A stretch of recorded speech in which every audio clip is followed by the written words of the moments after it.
بسم الله الرحمن الرحيم اللهم صل على محمد وآل Muhammad. Bienvenue à tous, vous regardez Asil TV.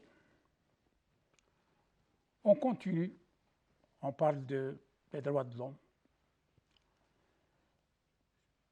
Le Seigneur Tout-Puissant dit: ô vous qui croyez, craignez Allah et soyez avec les véridiques. Recherchez la vérité. Ya ayyuhalladhina amanu taqullah wa kunu ma'as sadiqin. Ce soir, on va parler de droit à la vie. Le principal droit des droits de l'homme, c'est le droit à la vie. Sans vie, rien n'est important. Le principe de la vie pour tout être humain est égal au principe de la vie pour tout autre être humain. Et la vie est l'un des dons du Créateur. Donc, personne n'a le droit de l'attaquer ou de la supprimer, cette vie, de l'existence, sauf avec la permission ou l'ordre du Seigneur et donateur de la vie, subhanahu wa ta'ala. Celui qui l'agresse s'expose à de justes représailles sous le règne de l'islam. Il faut rappeler que l'islam n'accepte pas de différence personnelle dans le domaine de la vie. Donc, à l'origine, en ce qui concerne le droit à la vie, les gens sont égaux tant qu'il n'y a pas d'action qui invalide ce droit. Ce qui veut dire que le droit à la vie existe depuis longtemps, depuis des milliers d'années. Donc dire que la déclaration des droits de l'homme a été effectuée en 1948 et ainsi de suite, ce n'est pas vrai. On va parler de ça. Cette question est naturellement raisonnable. C'est-à-dire, tout être humain comprend qu'il a droit à la vie. Mais, lorsque les intérêts entrent en conflit et que les buts et les objectifs et les finalités sont en concurrence, eh bien, cette question devient floue et entourée d'un ensemble de problèmes et de justifications et de prétextes, de sorte que les gens doivent y penser par force. Les civilisations humaines successives ont approuvé ce principe sur papier, mais ne lui ont pas donné raison dans la réalité. Ce qui veut dire qu'il y a un grand décalage entre la théorie et la pratique. Parce que les gens qui bénéficient de situations, de positions sociales, de richesse, d'influence, de pouvoir, ne s'en souciaient pas. Et afin de ne pas être injuste envers les autres cultures, nous devons dire que l'histoire des musulmans est pleine d'injustices et de tragédies supervisées par les gouvernements et les personnalités éminentes, et nous ne sommes pas prêts à pratiquer la fraude et la falsification pour maintenir le statut de personnalité et en une sorte de sainteté dans l'esprit des gens, des personnages historiques. Bien au contraire, de nombreuses personnalités islamiques historiques qui jouissent de l'immunité religieuse sont en fait des exemples vivants de violence et même de barbarie, de laideur et de cruauté qui vont parfois jusqu'au sadisme. Seulement, ces choses-là restent tabous. On n'en parle pas dans les mosquées, ni à l'école. Et plus ou moins d'une manière un peu moins claire à la télé, mais c'est la vérité. Donc ces gens-là, il est injuste d'attribuer leurs actes à l'islam, qui est la religion de la miséricorde totale. Bon, les musulmans qui aiment leur histoire ne seront peut-être pas d'accord avec nous sur ce point, mais la loyauté envers le Seigneur, créateur des mondes, le Tout-Puissant, prime sur tous les sentiments et les tendances. Et sans loyauté, la religion et la religiosité n'ont aucune valeur. Ça fait parfois mal de dire ces choses-là. Mais avec ce mal-là, il y a la tranquillité de la conscience. Avoir la conscience tranquille. Mais ceux qui exercent le mensonge et qui persistent à exercer le mensonge ne connaîtront jamais la conscience tranquille.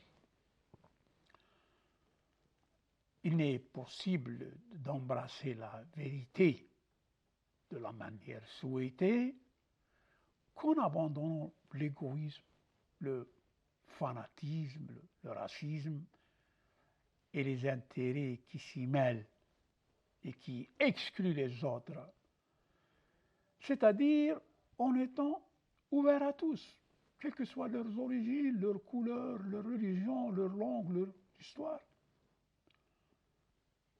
Toute race, toute origine, toute culture, afin de sauver l'humanité des dangers physiques et moraux, comme ce qu'on est en train de voir ces jours-ci à Gaza, et contribuer à la construction du progrès et de la prospérité humaine. La transcendance spirituelle de l'humanité ne peut être acquise qu'avec la bonté, la stabilité et le bien-être raisonnable. Et ce sont les caractéristiques de ceux qui n'admettent pas que le bonheur d'un seul peuple se construise aux dépens de la misère des autres peuples.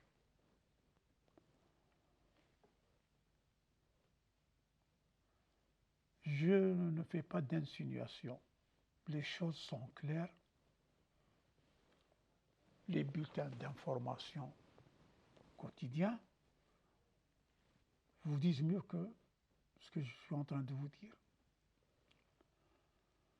Nous rappelons toujours que la définition céleste des concepts qui s'occupent de la vie humaine, est plus correcte est plus fiable et elle est la plus indiscutable. Pourquoi? Eh bien parce que celui qui a établi cette conception, celui qui l'a élaborée, n'a pas besoin d'amendement pour rester au pouvoir, ni de mesures successives contradictoires pour plus de pouvoir, plus d'argent, plus de richesse naturelle.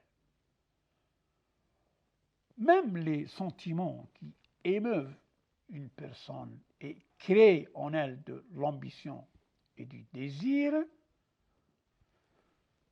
ce n'est pas l'être humain qui l'a créé, ce sentiment, ou ces sentiments qui les a créés. Donc il ne peut pas les rendre exclusifs à son peuple ou à sa nation. En fait,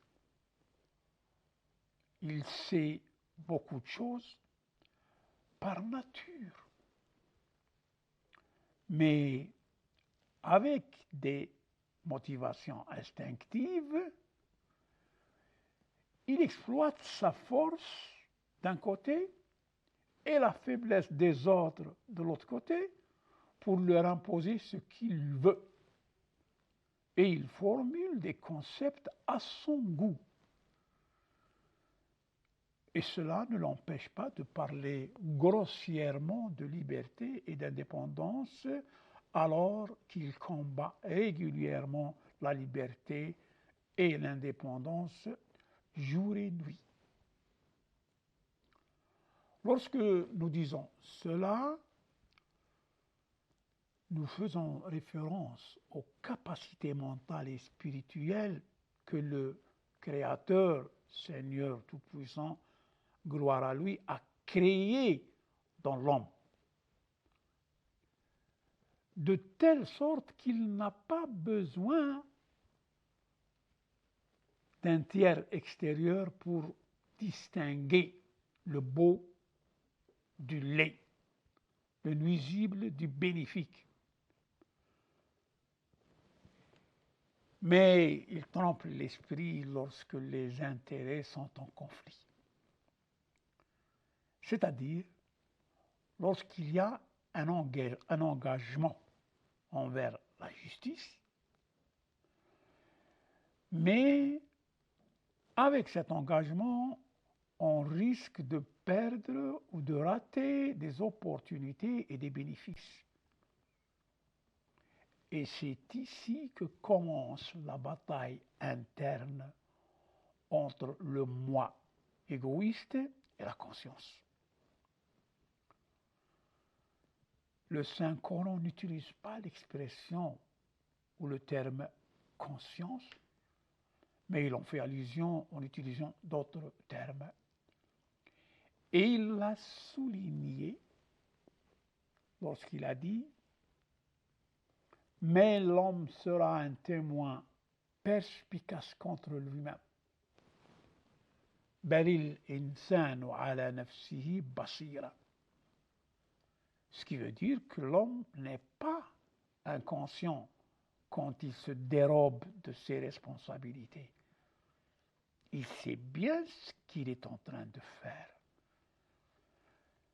Mais il n'est pas non plus prêt à abandonner ses exigences illégitimes. C'est pourquoi il va chercher des justifications, des prétextes, pour tenter de rendre légal et légitime ce qui ne l'est pas, c'est-à-dire ses actes et ses aspirations. Là aussi, le Saint-Coran est également intervenu et il a effacé les fausses possibilités en disant quand même il présenterait ses excuses.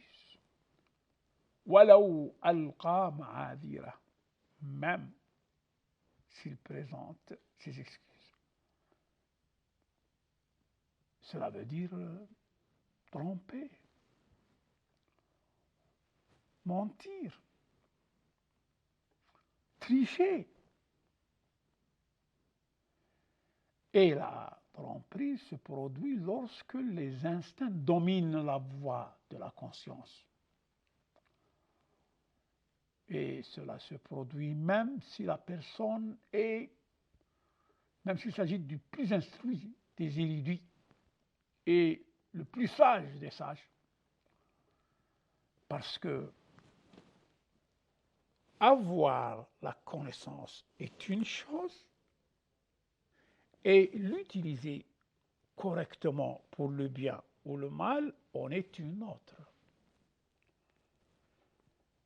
Les vrais savants sont ceux que le Seigneur Tout-Puissant a mentionnés dans le Saint-Coran en disant « Innama yakhsha Allah min ibadihi al-ulama » parmi les hommes, les animaux, les bestiaux, il y a des différences et des couleurs différentes. Parmi ses serviteurs aussi, seuls les savants qui craignent Allah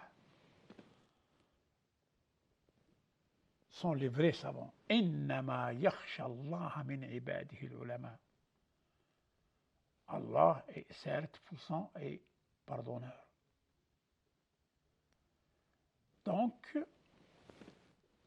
avec cette introduction, on finit par comprendre que les droits de l'homme et le droit à la vie qui vient en premier lieu ne sont pas un don de la part de l'Organisation des Nations Unies ou le Conseil européen. Non, ça n'a rien à voir. L'homme vient au monde pour vivre.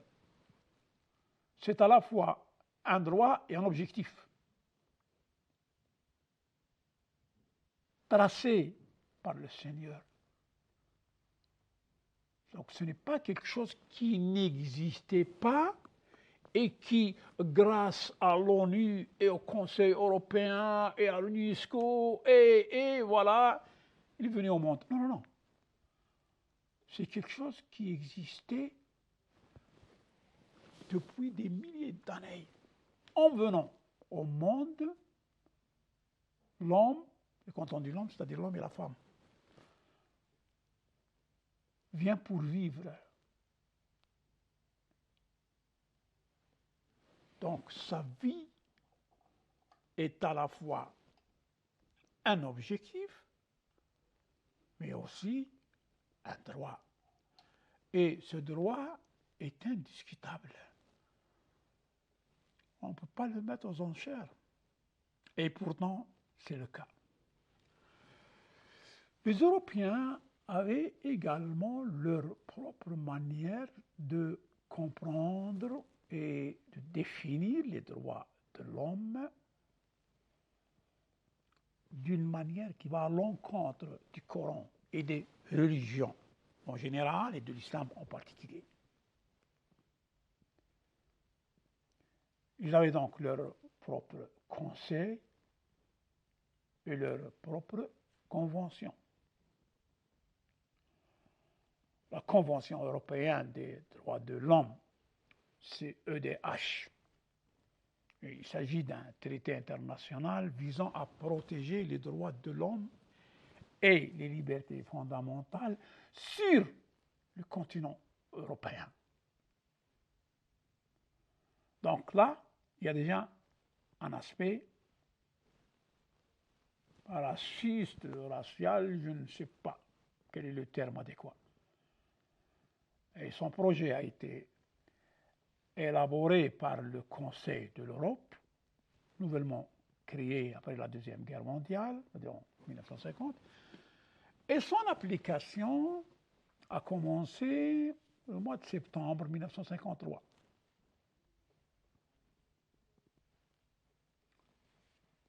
Tous les États membres du Conseil de l'Europe, c'est autre chose que l'Union européenne, ça date de 1953. Ils sont actuellement signataires de la Convention des droits de l'homme, CEDH, Convention européenne des droits de l'homme. Et tout nouvel État qui adhère, c'est-à-dire à l'Union européenne maintenant, est censé signer cette convention dès qu'il sera disponible. À tout de suite. Merci d'être avec nous.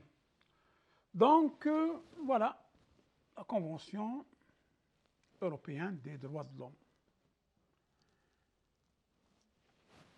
La Convention des droits de l'homme, en vertu de cette Convention, le droit à la vie de toute personne, bien sûr, est garanti et protégé par la loi. C'est-à-dire que ce Conseil a une histoire. La création du premier groupe européen remonte au 18 avril 1951. 6 pays européens, États membres fondateurs du Conseil européen, se sont réunis, la France, l'Allemagne, la Belgique, le Luxembourg, Pays-Bas et l'Italie. Ils avaient cette question de gérer le charbon et l'acier. Et cette question s'est développée pour conduire à la création de la communauté économique européenne, puis s'est cristallisée davantage pour atteindre l'Union européenne que nous voyons aujourd'hui, l'Ittihad européen. Donc le droit à la vie est protégé par la loi. Et ce droit, c'est l'un des droits les plus importants de la Convention. Bien sûr que sans le droit à la vie, il n'est pas possible de jouir des autres droits de l'homme. Il faut exister pour jouir d'un droit quelconque. Et alors, qu'est-ce qui en découle? Nul ne peut être condamné à mort ou exécuté par l'État. Donc, c'est l'abolition de la peine de mort. Et c'est la Convention qui l'indique. Cela signifie que personne ne peut être tué illégalement. Mais aussi qu'il faut protéger ceux dont la vie est en danger. Ce qui attire l'attention de l'observateur et du chercheur,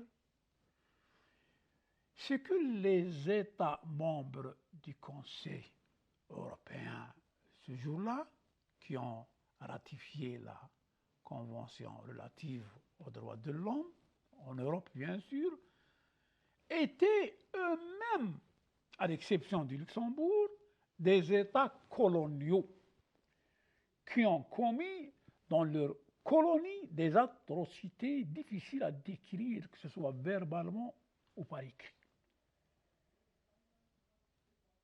Mais ils ne se remettent pas en cause. Il en découle que la personne européenne a le droit de jouir de la liberté, tandis que la personne vivant sur les continents asiatiques ou africains, ces personnes-là n'ont pas le droit de vivre librement. Ainsi, l'accord a une teinte raciste qui ne peut pas être niée. Parce que l'homme en Europe, l'homme en Asie, en Amérique et en Australie, sont tous les mêmes groupes de sang.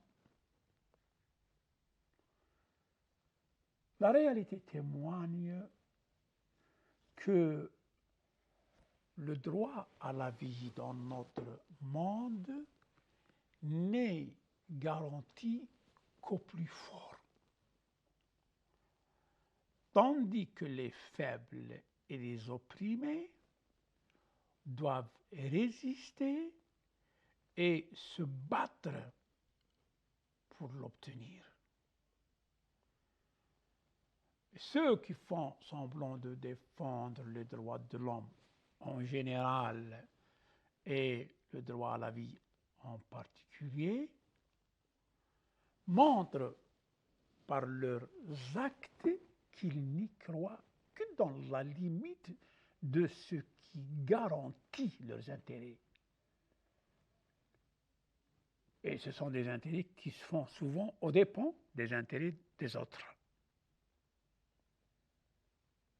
Toute personne rationnelle et consciente a le droit de remettre en question la position des pays européens qui ont ratifié la Convention des droits de l'homme concernant ce qui se passe aujourd'hui en Palestine. Qu'est-ce qu'ils ont fait? Qu'est-ce qu'ils font? Et qu'est-ce qu'ils peuvent faire?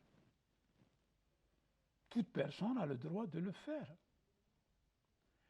Et toute personne a le droit de les juger par leurs lois, leurs accords et leurs forums, et leur dire simplement où sont vos décisions et vos dénonciations. Vous qui empêchez les gens de parler de l'Holocauste, avez-vous une idée sur l'Holocauste que l'entité sioniste commet aujourd'hui en direct, afin que tous les peuples de l'Est et de l'Ouest, du Nord et du Sud puissent le voir?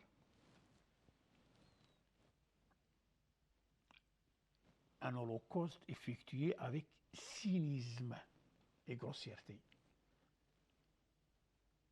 C'est vous qui criez dans les studios lorsqu'un attentat terroriste survient dans l'une de vos capitales. Alors, que pensez-vous de l'Holocauste qui fait des centaines de morts chaque jour depuis 4 mois? Ces questions embarrasseront ceux qui font du commerce et des enchères en ce qui concerne les droits de l'homme et les exposeront à une réalité qui révèle leur hypocrisie et leur double standard, de poids, de mesure. Le test est toujours ce qui confirme ou infirme les affirmations. Car le test est lié à la réalité tangible, concrète, touchable. Et les affirmations ne sont que des déclarations dont le lecteur et l'auditeur ne connaissent pas les véritables motivations. Mais quand les choses se produisent sur le terrain, ce qui était caché devient apparent, clair. Et les motivations s'expriment dans un langage qui n'a pas besoin de lettres. Nous vivons aujourd'hui une véritable crise de conscience qui rend certains pays et organisations, c'est-à-dire inadmissibles, même à juger des comportements laids et cruels, ressemblent à des monstres féroces en raison de l'injustice, de l'avidité, du mépris d'autrui et de la manipulation des droits qui transparaissent dans leur comportement. Et pourtant, ce sont eux qui clament le respect des droits de l'homme. Vous vous rappelez tous, l'an dernier, il y a eu un mouvement suspect en Iran. Alors tous ils parlaient des droits de l'homme. On viole les droits de l'homme en Iran. Et pourtant, c'était du théâtre. Mais aujourd'hui, regardez ce qui se passe. Mais qu'est-ce qu'il dit, le président des États-Unis d'Amérique? Il ne dit pas de ligne rouge. Personnellement, je n'ai aucun respect, un grain de respect pour le tribunal international. Parce que ce tribunal n'a pas hésité à annoncer un mandat d'arrêt contre un président comme Vladimir Poutine. Mais aujourd'hui, ce tribunal, il est hésitant.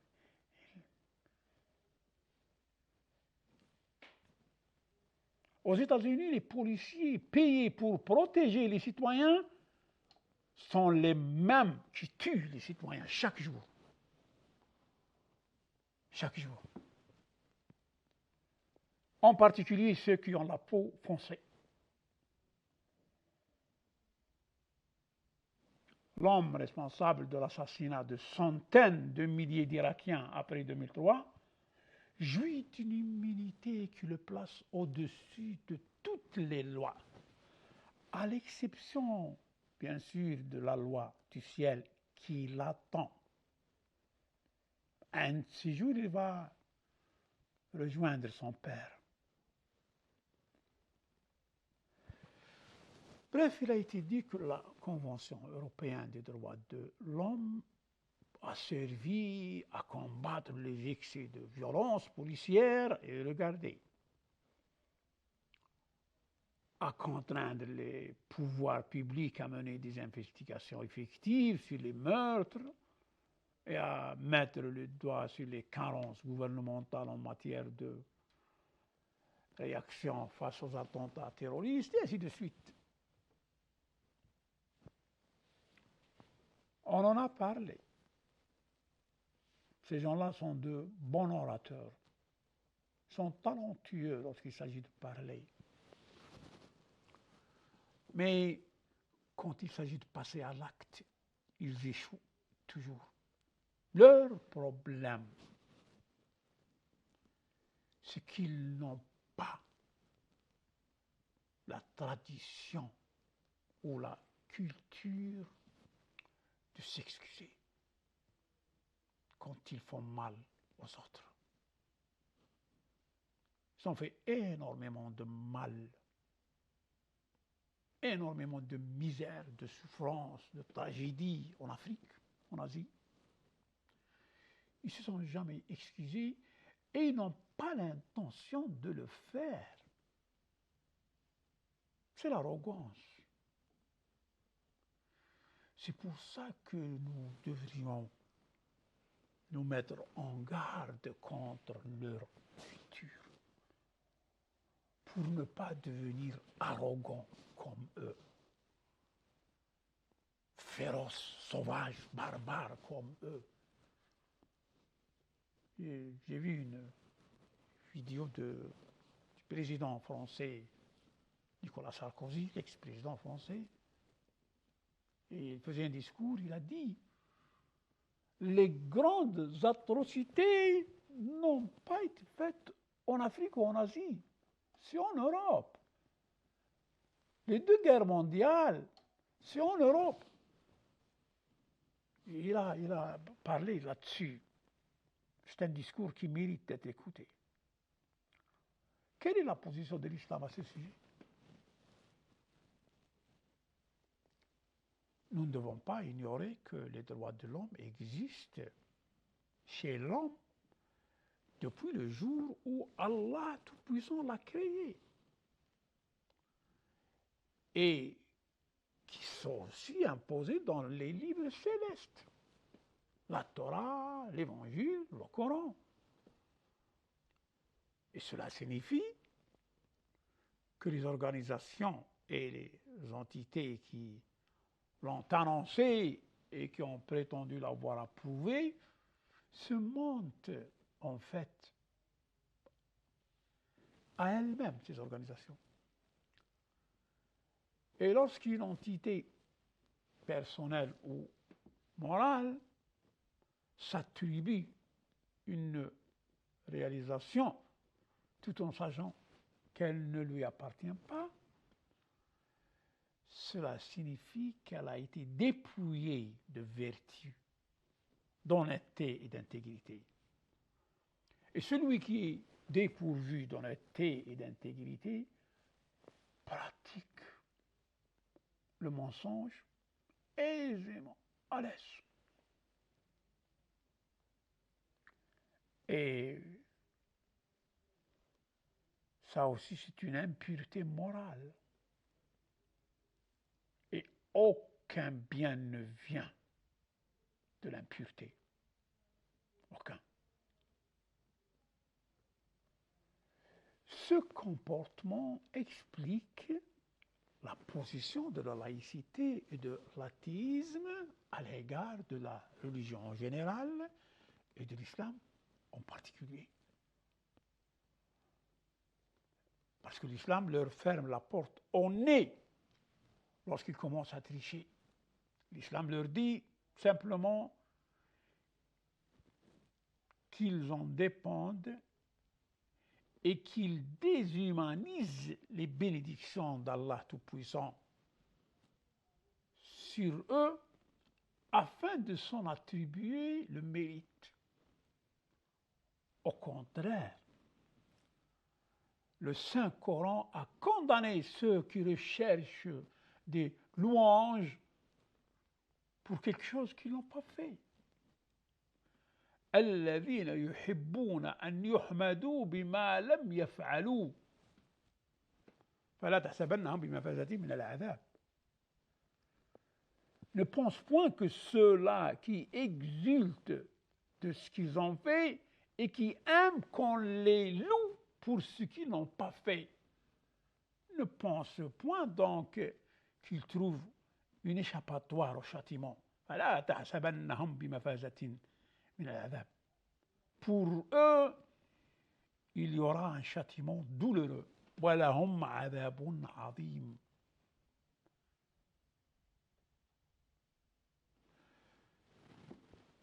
Regardez ce que dit le Coran, la Torah et l'Évangile en ce qui concerne le meurtre. Ils sont d'accord là-dessus. Le Coran nous informe que ça existe dans la Torah et l'Évangile. Nous n'avons pas besoin d'aller chercher parce que nous savons qu'il n'y a que la vérité dans le Coran.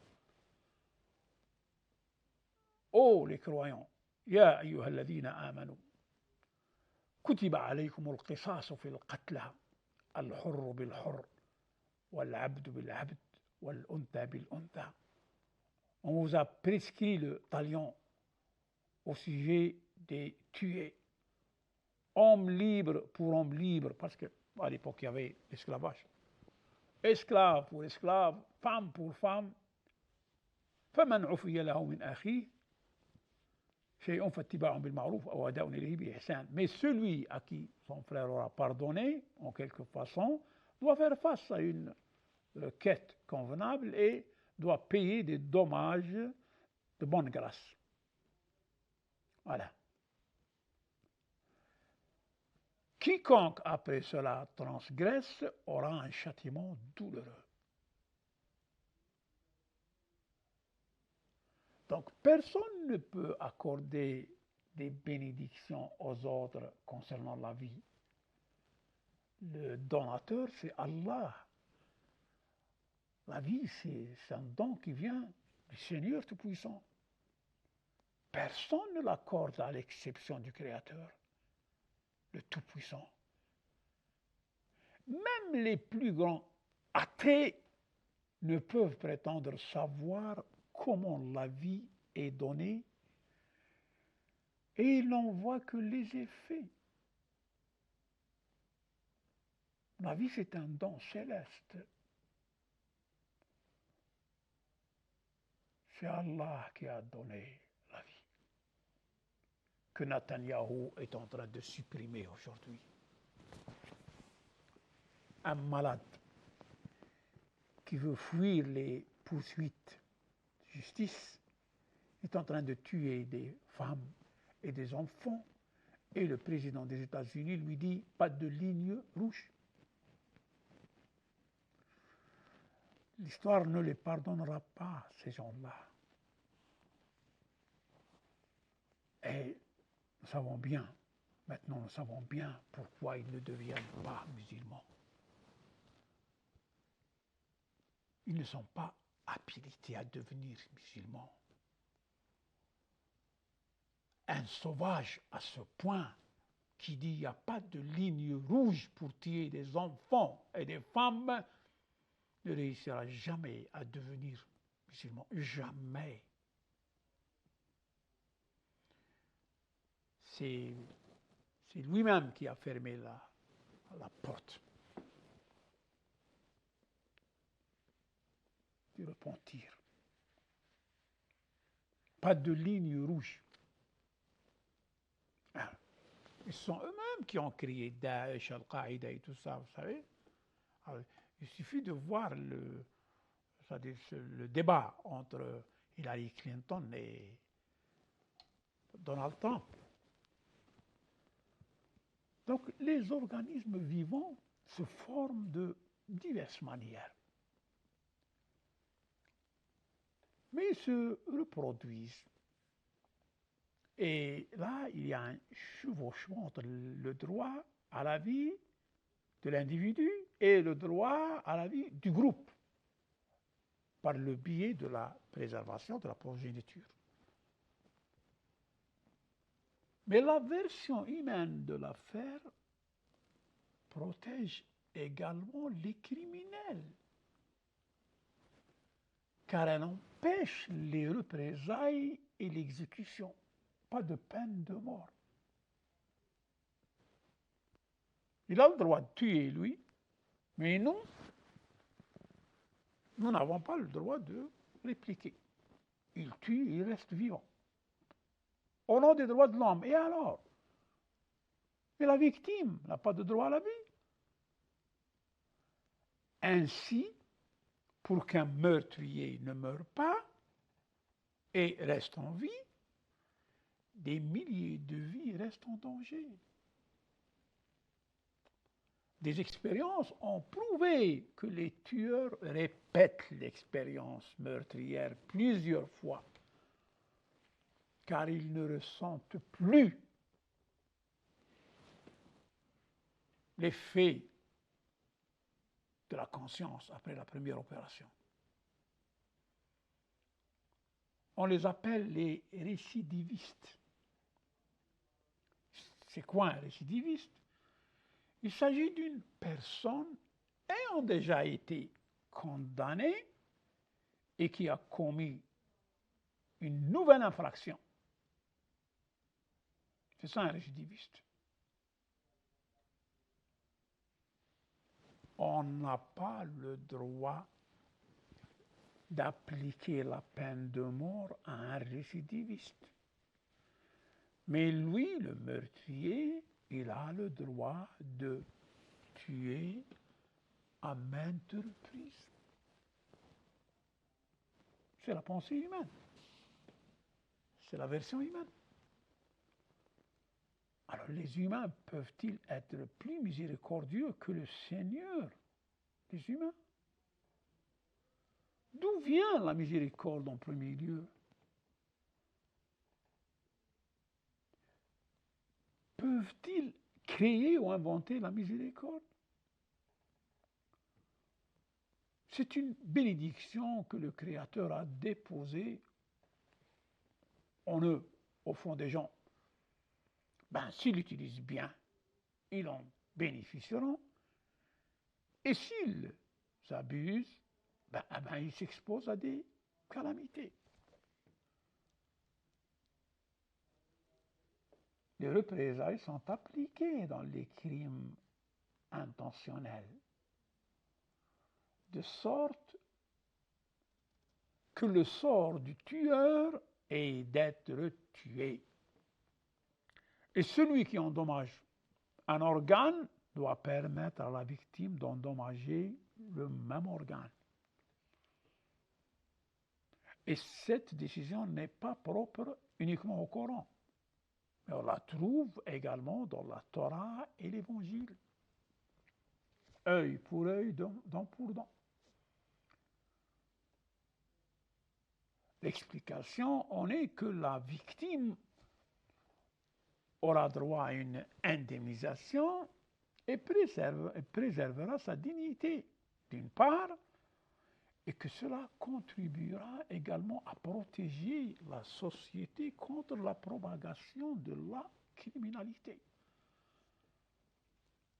Ensuite, les représailles dissuadent le crime et l'empêchent de se produire. Car dans la mesure où les gens soient sûrs qu'il y aura quelque chose contre les mauvaises actions par la peine appropriée qui peut conduire au meurtre, alors ils s'abstiendront de commettre le crime et n'oseront pas le commettre. S'ils aiment la vie, bien sûr, s'ils veulent vivre.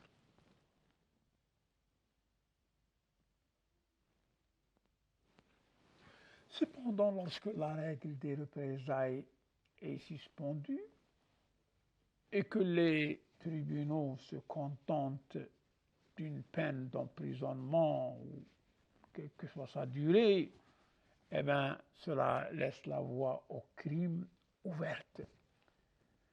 Surtout s'il y a amnistie accordée de temps en temps par l'État. Par exemple, l'argent du sang ne nuit pas à un milliardaire qui réalise chaque jour d'énormes profits. Eh bien, il s'en fout, lui. S'il est sûr qu'il n'y aura pas de peine de mort, il n'hésitera pas à éliminer ses adversaires.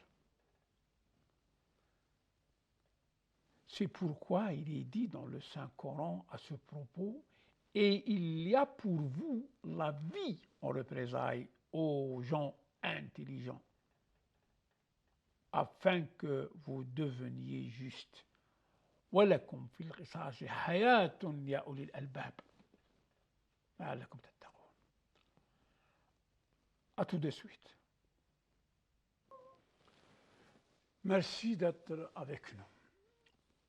Donc, en ce qui concerne Al-Qisas, les représailles, il ne semble pas que nous soyons obligés de citer des textes bibliques concernant les représailles et les sanctions légales tant que cela est présent dans le Saint-Coran.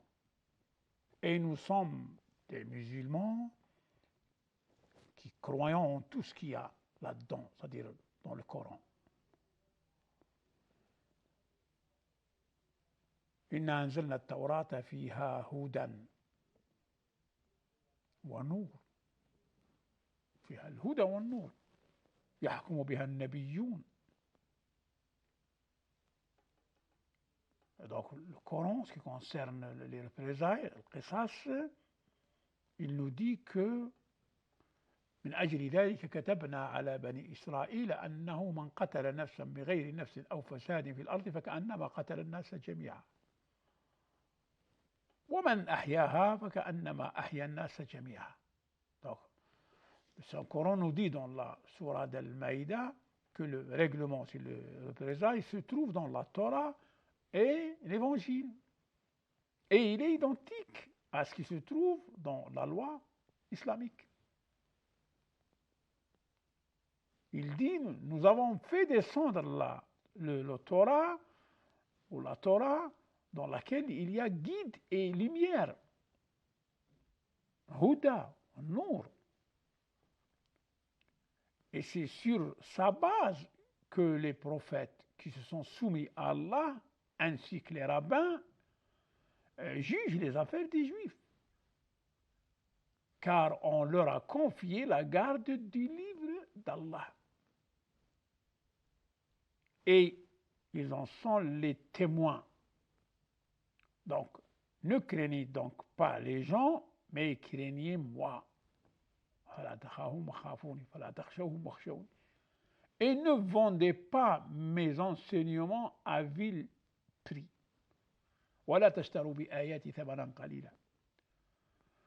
Et ceux qui ne jugent pas d'après ce qu'Allah a fait descendre, eh bien, les voilà les mécréants. ومن لم يحكم بما أنزل الله فأولئك هم الكافرون. Ça c'est sourate Al-Maïda. Et nous y avons prescrit pour eux vie pour vie, œil pour œil, nez pour nez, oreille pour oreille, dent pour dent. Que ce soit dans le Coran, la Torah ou l'Évangile. Ancien Testament, Nouveau Testament. Les blessures tombent sous la loi du talion. Voilà comme je le dis. Après, quiconque y renonce par charité, eh bien, cela lui vaudra une expiation. Et ceux qui ne jugent pas d'après ce qu'Allah a fait descendre, ceux-là sont des injustes. Zalimoun. Al-Kafirun, al-Zalimoun. Et nous avons envoyé après eux Jésus, fils de Marie, pour confirmer ce qu'il y avait dans la Torah.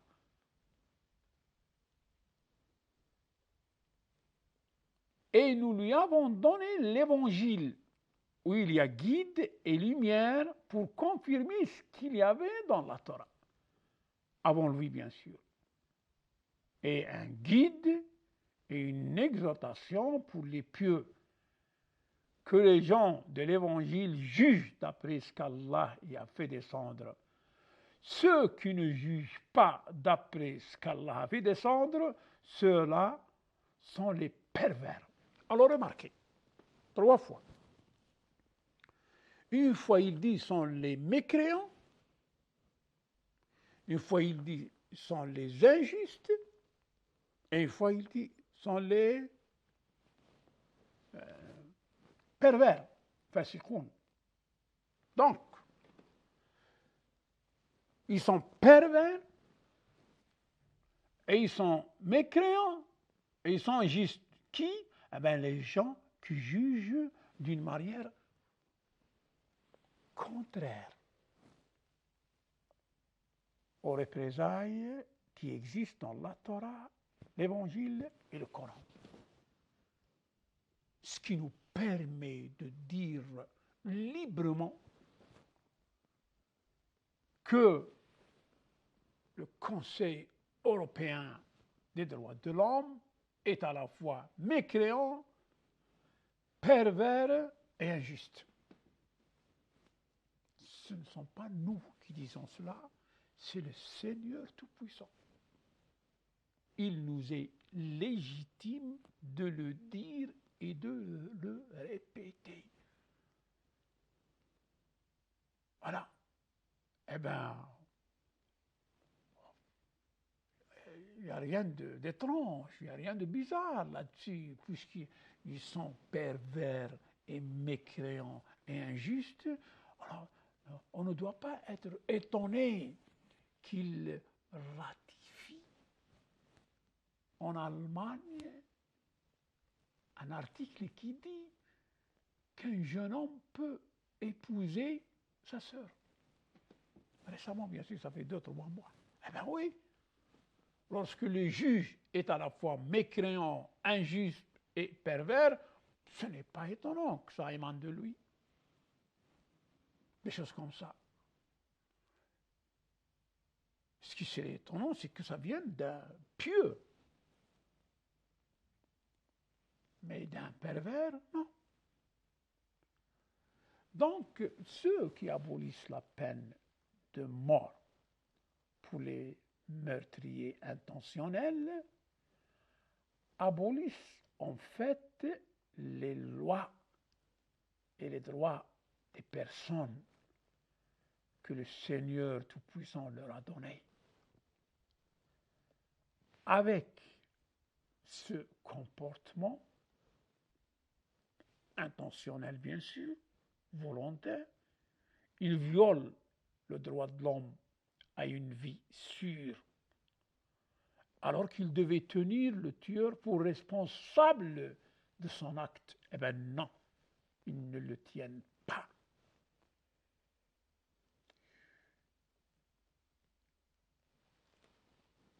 Ils cherchent à lui trouver des moyens pour qu'il redevienne intègre.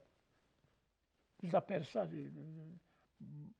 intégration au sein de la société, un criminel. Et pourtant, ce juge même, si on lui dit qu'un criminel récidiviste vient de louer un appartement pas loin de chez vous, il n'accepterait pas. Pour lui. Mais il l'accepte pour les autres. Voilà. C'est-à-dire qu'il trahit les citoyens. C'est une trahison.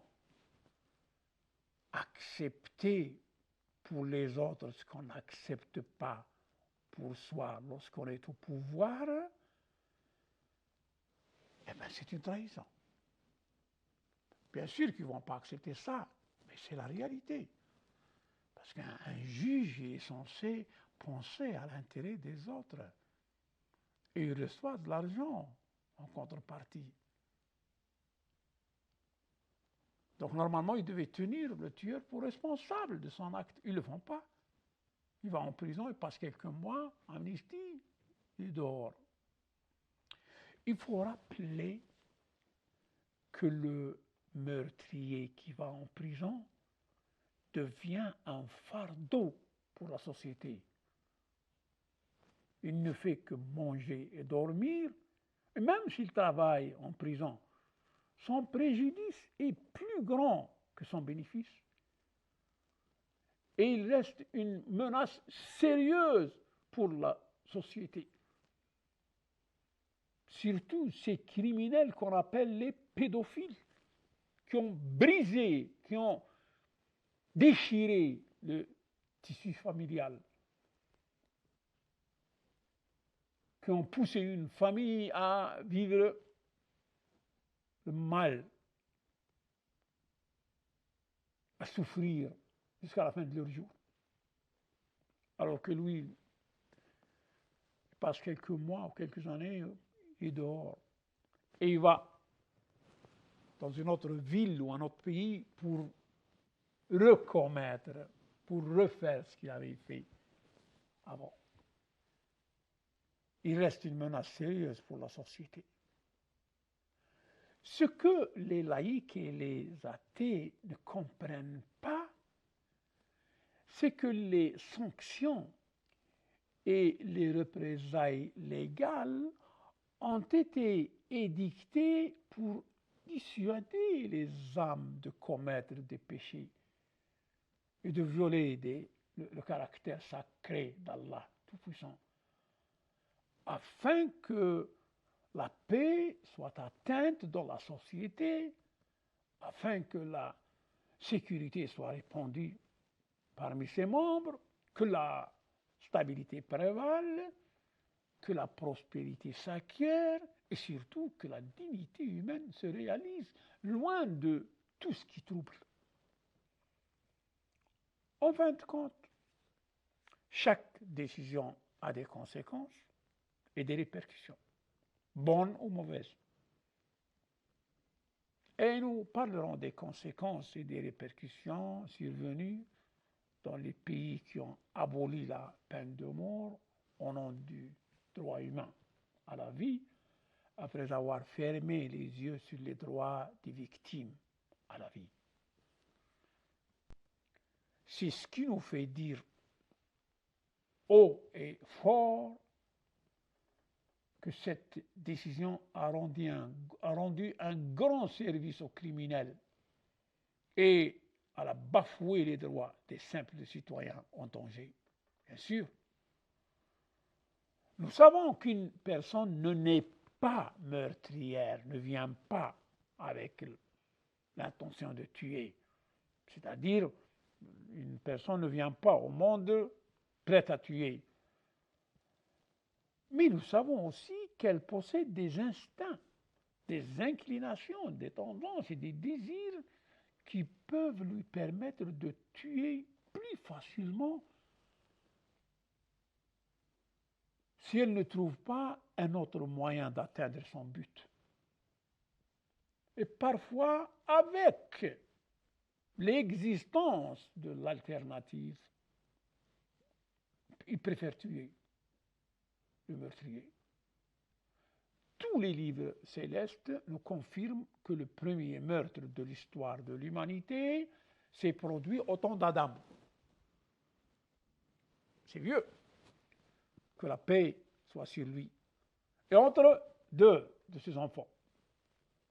Nous avons donc un tueur et un assassiné, une victime, et chacun d'eux est le fils d'un prophète, qui est Adam. Inna Allah astafa Adam.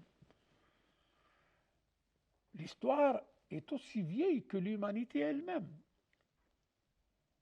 L'homme n'a pas attendu de longs siècles pour commencer à tuer. Non, dès le début. Il a fait dès le début. Le Coran dit فَسَوَّلَتْ لَهُ نَفْسُهُ قَتْلَ أَخِيهِ فَقَتَلَهُ فَأَصْبَحَ مِنَ النَّادِمِينَ. Son âme l'incita à tuer son frère. Il le tua. Donc, et il devint ainsi du nombre des perdants. فَأَصْبَحَ مِنَ الْخَاسِرِينَ. Le crime a-t-il été incité de l'extérieur ou à l'extérieur? Bien sûr que non. Adam, que la paix soit sur lui, a-t-il été négligent dans l'éducation de ses enfants, comme Dieu Tout-Puissant le lui a enseigné sans intermédiaire? Bien sûr que non. Alors, pourquoi a-t-il commis ce crime odieux et ouvert la porte au meurtre pour toute l'humanité? Nous devons sonder les horizons et l'âme pour arriver à un résultat approximatif qui nous fera comprendre le comportement humain lorsqu'il atteint le point de brutalité. Nous devons essayer de comprendre les tensions qui existent à l'intérieur d'une personne, telle qu'elle se permet d'éloigner les autres de l'existence pour réaliser un désir, un de ses désirs. Alors, qu'elle est capable, cette personne-là, de chercher une alternative. L'homme n'a pas autant besoin de punition que de contrôle sur ses instincts, ses inclinations, ses tendances, ses désirs. Et c'est le devoir assumé par les prophètes, non pas par les psychologues ou les psychanalystes ou les sociologues. Jamais. Que la paix et la bénédiction soient sur les prophètes. L'éducation des âmes ne peut être supervisée par quelqu'un qui n'a aucune connaissance de son fonctionnement interne et des merveilles de ses secrets. Nous ne nous connaissons pas assez nous-mêmes, par nous-mêmes. Comment peut-on connaître le fond des autres? L'homme n'est pas un être simple qu'on peut contrôler en l'apprivoisant. Il est le vicaire d'Allah sur terre. Khalifatullah fil ard. Et s'il s'écarte de ce devoir, il devient le vicaire de Satan. Regardez ce que fait Netanyahou et Biden. Franchement, est-ce qu'un être humain équilibré peut faire de telles choses devant le monde entier? Et il est fier. Lorsque le Seigneur Tout-Puissant confia aux anges, « Inni ja'ilun fil ardi khalifa » je vais établir sur la terre un vicaire, eh ben les anges lui disent, vas-tu y désigner un qui mettra le désordre et répandra le sang? Regardez ce qui se passe. Ça correspond aux propos des anges. Quand nous sommes là à te sanctifier et à te glorifier, le Seigneur leur dit, en vérité, je sais ce que vous ne savez pas. Inni a'lamu ma la ta'lamun. Les livres célestes s'accordent sur l'histoire et le contexte du meurtre. C'est-à-dire l'un des enfants d'Adam qui tua son frère. Il s'agissait d'une offrande à Allah Tout-Puissant. Et les livres s'accordent également sur le fait que l'histoire se déroule entre deux fils d'Adam, que la paix soit sur lui. Le Saint-Coran raconte l'histoire du dialogue qui a eu lieu entre les deux, qui a révélé des aspects de la personnalité de chacun d'eux. Et comment l'histoire s'est terminée? Par un meurtre qui a fait un meurtrier et un martyr. C'est-à-dire, depuis ce jour-là, nous avons le meurtrier et le martyr. Le meurtrier aujourd'hui, c'est Biden, c'est Netanyahou, et c'est les responsables et les gouverneurs arabes qui peuvent se réunir pour attaquer le Yémen, mais qui ne peuvent pas se réunir pour c'est-à-dire défendre Gaza. Eh oui, ils sont complices, mesdames et messieurs. Les affrontements entre les tueurs et les martyrs sont anciens. À travers les paroles des deux hommes, les fils d'Adam, on découvre leur goût, leurs mœurs, leurs caractéristiques. L'un d'eux menace ouvertement de tuer. Et il aurait pu commettre son crime sans menace. Mais il a menacé et il a mis sa menace à exécution. Tandis que le second parle de piété et déclare qu'il ne commettra pas de meurtre, car le tueur sera l'un des perdants et lui, il tient à éviter la perte. Là, vous comprenez le point très important, c'est-à-dire la différence entre nous et les laïcs et les athées. Ces gens-là ne se soucient pas du tout, ni des gens qui existent aujourd'hui, ni des générations futures, des générations à venir. Dans cette histoire, le Coran, c'est-à-dire, n'attribue aucun rôle pour Satan dans ce meurtre. Comme il l'indique dans l'histoire d'Adam, que la paix soit sur lui. Mais il fait référence à l'âme, nefs, et il dit qu'elle s'est portée volontaire pour tuer son frère.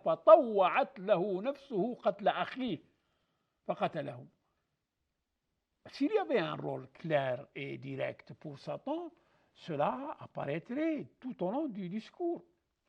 Cela ne veut pas dire que nous nions que Satan ait, c'est-à-dire joué un rôle là-dessus, dans le comportement du tueur au fil du temps.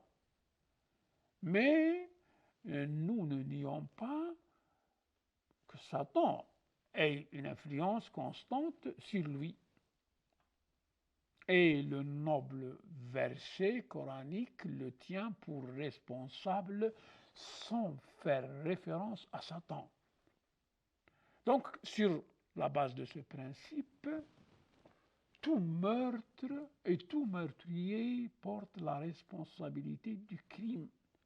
Et personne n'a le droit de s'opposer à la volonté divine, al-irada al-ilahiyya, en jugement, car il ne sera pas plus miséricordieux ni plus savant que lui. Les livres célestes ne se limitent pas à tenir le tueur pleinement responsable, mais faisaient également de tuer une âme, c'est-à-dire فكأنما قتل الناس جميعا, tuer une âme équivalent de tuer tous les gens. Il s'agit d'une aggravation et d'un jugement auquel les juristes sont censés prêter attention, ce qui n'est pas le cas, parce que malheureusement, nous sommes gouvernés et dominés par les mouvements et les tendances laïques, athées et sans conscience. اللهم إنا نرغب إليك في دولة كريمة تعز بها الإسلام وأهله وتذل بها النفاق وأهله وتجعلنا فيها من الدعاة إلى طاعتك والقادة إلى سبيلك وترزقنا بها كرامة الدنيا والآخرة يا أرحم الراحمين. اللهم كن لوليك الحجة بن الحسن صلواتك عليه وعلى آبائه في هذه الساعة وفي كل ساعة وليا وحافظا وقائدا وناصرا ودليلا وعينا حتى تسكنه أرضك طوعا وتمتعه فيها طويلا. اللهم هب لنا رأفته ورحمته ودعاءه وخيره. صلى الله على سيدنا ونبينا محمد وآله الطاهرين. والسلام عليكم ورحمة الله تعالى وبركاته.